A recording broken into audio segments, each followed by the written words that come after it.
Bonsoir à toutes et bonsoir à tous. La première pulsion à revenir, c'est le sexe. Avant la fin, avant le retour des rêves, avant la conscience de l'événement qui vient de se produire, de ce qui ne sera plus jamais, du basculement qui vient de modifier la couleur de son regard, l'odeur de sa peau, le goût du chocolat noir ou du sel qui a transformé jusqu'au parfum des fleurs, anéanti la profondeur du ciel ou la sensation du vent soufflant sur son visage. Ainsi commence le nouveau roman d'Anaïs Jeanneret. Elle est l'invitée de LCR ce soir.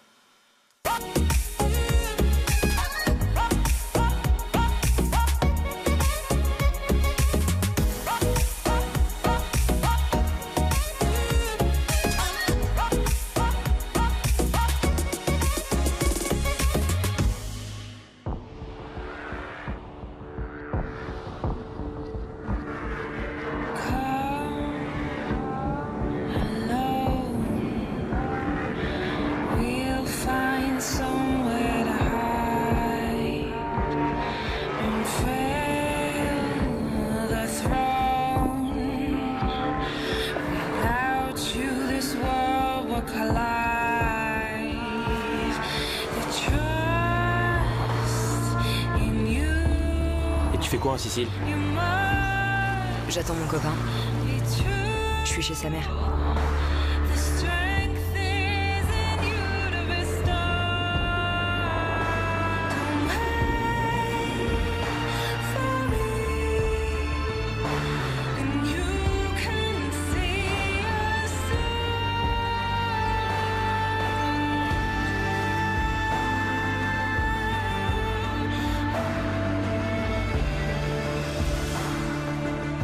Pourquoi tu lui fais ça? Dis-lui la vérité. Voilà, bande-annonce de L'attente, un film qui est passé un peu inaperçu mais qui est très beau, que je vous conseille. J'aurais pu passer, bonsoir Anaïs, j'aurais pu passer Péril en la demeure ou Autistogen à Moscou. Je me suis dit, c'est mieux. C'est mieux et surtout ça colle à votre dernier roman. C'est sur une façon de vivre un deuil. En plus, c'est une mère et sa fille. Je dis une façon parce qu'évidemment, il y a 1000 façons en fait de vivre son deuil.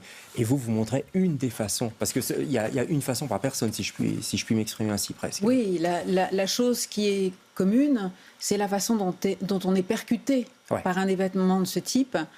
Et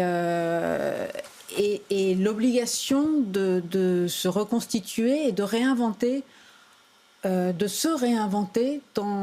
un monde qui est quand même un peu modifié. En tout cas, notre monde qui s'est totalement modifié. Tous les repères et ça, c'est commun, à mon avis. Oui, je crois. Tous les repères s'abattent. Sont abattus, il n'y a plus rien. Il y a un repère quand même, dans le cas ici de cette histoire, de ce film aussi d'ailleurs, et de beaucoup de gens, heureusement, quelque part, ce sont les enfants. Oui.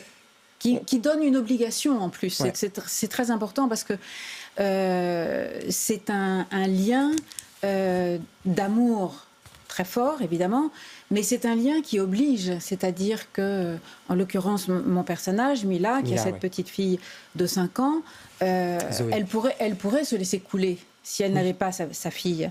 Mais sa fille l'oblige à tenir, l'oblige à lui maintenir une vie à peu près normale. En tout cas, voilà. En plus, il y a toujours quelque chose de troublant dans ces histoires-là, c'est que sa fille, souvent, elle est très ou a des airs du papa, quoi, ou de la personne disparue. Vous voyez ce que je veux dire? L'enfant rappelle toujours cette disparition. Oui, c'est-à-dire que face à cette disparition, tout peut heurter. Et effectivement, les similitudes, tout devient très complexe en réalité. Et la ressemblance qu'elle peut voir entre sa fille et son compagnon, c'est à la fois troublant, c'est en même temps dérangeant, c'est en même temps formidable, c'est tout à la fois. Oui, ça rassure. Et puis ça peut faire peur aussi, c'est un peu les deux, c'est ambivalent, effectivement. Alors elle s'appelle Mila, vous l'avez dit, c'est une jeune femme. Son compagnon c'est Simon, il est producteur dans le cinéma, elle est scénariste. Et son secret pour survivre, c'est la pulsion du sexe. Mais le sexe, pas pour des conquêtes. D'ailleurs, non, pas du tout. Dès que c'est consommé, elle s'en va. Il n'y a même pas d'érotisme, il n'y a pas de sentiment évidemment, il n'y a pas d'érotisme. C'est quoi, c'est le corps qui parle ici? C'est le corps qui parle, c'est le corps qui a besoin... En fait, j'aimais bien cette idée qu'effectivement, c'est comme la lumière, c'est dans le livre d'ailleurs, mais c'est... la lumière ne devient lumière que quand elle rencontre un objet. Et en fait, elle, à ce moment-là, son corps ne redevient son corps quand il est percuté par un autre corps. En fait, c'est un peu ça l'idée. Oui, tout à fait. Alors, je l'ai dit à les scénaristes, comme quoi, c'est marrant, c'est marrant, quand on est scénariste, on domine l'histoire. Vous êtes autrice, vous le savez, on connaît la fin, etc. Par contre, sa propre histoire, on la connaît jamais, on la domine jamais. On n'est pas scénariste de sa vie, en fait. Non, et souvent, on fait comme on peut. Et dans un cas comme celui-là, Mila, effectivement, elle fait comme elle peut. Et cette période par laquelle elle passe, où elle a besoin de ces rencontres de corps, comme ça, c'est aussi parce qu'elle fait comme elle peut, et que c'est une façon de... Elle ne peut plus travailler, elle n'arrive plus à écrire, les mots ont perdu de leur substance. Et puis, il y a cette chose qui est terrifiante pour elle, c'est qu'en fait, la chair des souvenirs avec Simon, de sa vie avec lui, elle n'y a plus accès. C'est devenu parfaitement abstrait. C'est-à-dire qu'elle se rappelle les événements, les dates, etc. Elle n'a pas perdu la mémoire, mais... Même sa voix, les odeurs, à un moment donné, elle prend l'écharpe, je crois, de Simon, après 2 mois, je crois, puis l'odeur s'en va. L'odeur s'en va, et comme l'odeur qui s'en va mécaniquement, c'est logique. Bien sûr. Mais ces souvenirs sont vidés de leur humanité. Et ça, c'est quelque chose qui est terrifiant pour elle, parce que c'est comme si elle le perdait une 2e fois. Et dans le livre, elle va essayer de retrouver ça, de retrouver cet accès à cette mémoire-là. Anne, c'était important d'écrire ça pour vous. La petite fille à 4 ans, vous, à 4 ans, votre père se suicide. Je le dis parce que on le lit dans des articles. Il bossait chez Simca, il était responsable de la communication, si je me souviens. Non, je ne sais pas exactement ce qu'il faisait, mais il était chez Simca, oui, en effet. Votre mère devient monteuse, justement. Elle décide justement de vivre seule avec... elle était obligée de travailler. Oui.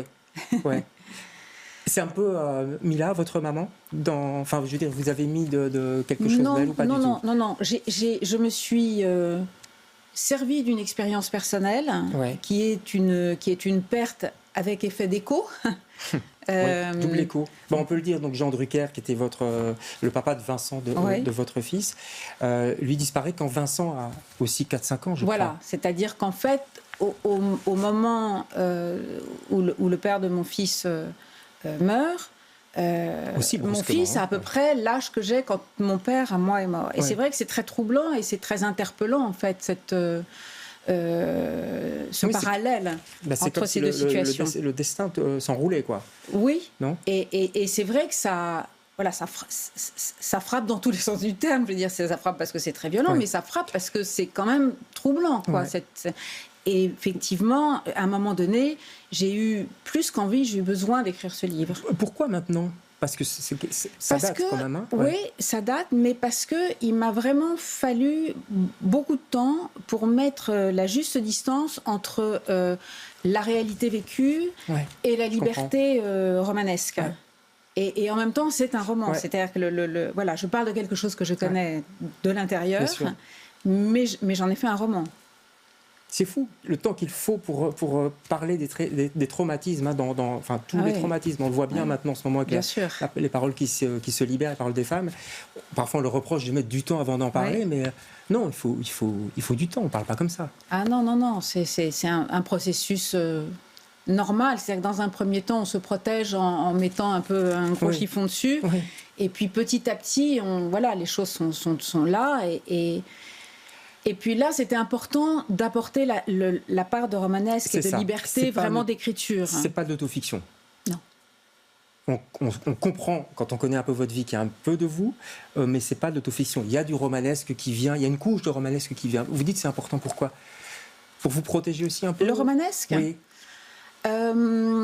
Alors c'est important parce que, d'abord, j'aime ça, vraiment profondément. Oui. C'est une des choses qui m'attache à la littérature et à l'écriture. C'est la part créative. C'est de construire des personnages, d'inventer des situations, etc. Vous étiez comédienne d'ailleurs, donc vous rentriez dans la peau de personnages. Après, vous avez été photographe, vous les avez photographiés. Mais les personnages, c'est quelque chose qui vous... ça vous nourrit, je veux dire. C'est important pour vous. Oui, et c'est amusant parce qu'en fait...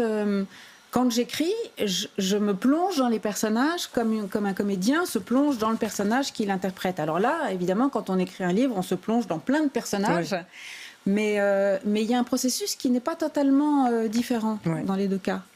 Vous aviez écrit dans l'ombre des hommes aussi, ça c'était votre précédent, il y avait aussi une mise à distance. Donc il y avait un petit peu de vous sur vos anciennes relations, notamment avec Vincent Bolloré, on peut le dire, puisqu'on le dit aussi dans les articles, homme puissant, et ça parlait aussi de ça, d'une femme qui prend ses distances par rapport à ça. Il y a toujours un peu de vous, j'ai l'impression, dans vos romans, mais avec du roman. Voyez ce que je pense que quand on est romancier, on ne parle bien. Je ne parle pas des romans de genre, un polar ou des choses comme ça. Mais sinon, je pense qu'on ne parle bien. Et moi, je me sens légitime à parler de sujets qui m'habitent, qui m'intéressent, auxquels j'ai réfléchi. Et donc, c'est logique, si vous voulez. Mais après, c'est vrai que l'autofiction n'est pas quelque chose qui moi, m'attire, même s'il y a des livres d'autofiction que je lis avec énormément de plaisir ou d'intérêt. Mais à titre personnel, c'est pas l'exercice qui m'attire. Parce que c'est trop proche, ce serait trop frontal? Sans doute, et puis parce que je trouve que ça autorise, la non-fiction, la non-autofiction, autorise à une beaucoup plus grande liberté. Et moi, j'aime cette liberté, vraiment. Vous êtes une grande lectrice aussi. Votre coup de cœur, c'est Agatha Christophe, c'est ça, la trilogie des Jumeaux. Oui, la trilogie des Jumeaux. En 2 mots, pourquoi? Parce que c'est un livre, enfin c'est 3 livres, mais qui n'en font qu'un en réalité. Et c'est sans doute le livre qui m'a le plus scotché, le plus sidéré. C'est un texte qui ressemble à rien. Et Agatha Christophe vous prend au début, et vous ne savez pas du tout où vous allez. C'est un texte très âpre, une écriture très sèche, très âpre. Et en fait, elle vous tourne dans tous les sens. Et quand on arrive à la fin, on est juste absolument sidéré de l'histoire qu'on vient de lire. Et en plus, c'est très fort. Voilà. Bon, je ne l'ai pas lu, je vais me précipiter sur celui-là. J'espère que ça vous plaira. Celui-ci, par contre, je l'ai lu, et on n'a pas parlé d'écriture, mais il y a aussi quelque chose de... Pas de âpre, le mot est peut-être trop fort, mais... il n'y a pas de... Voilà, ça va à l'essentiel, ça touche à l'essentiel, je trouve. Bon. Merci beaucoup. Merci à vous, David, d'être passé David. Chez nous. On se retrouve, nous, demain avec d'autres invités. Bonsoir.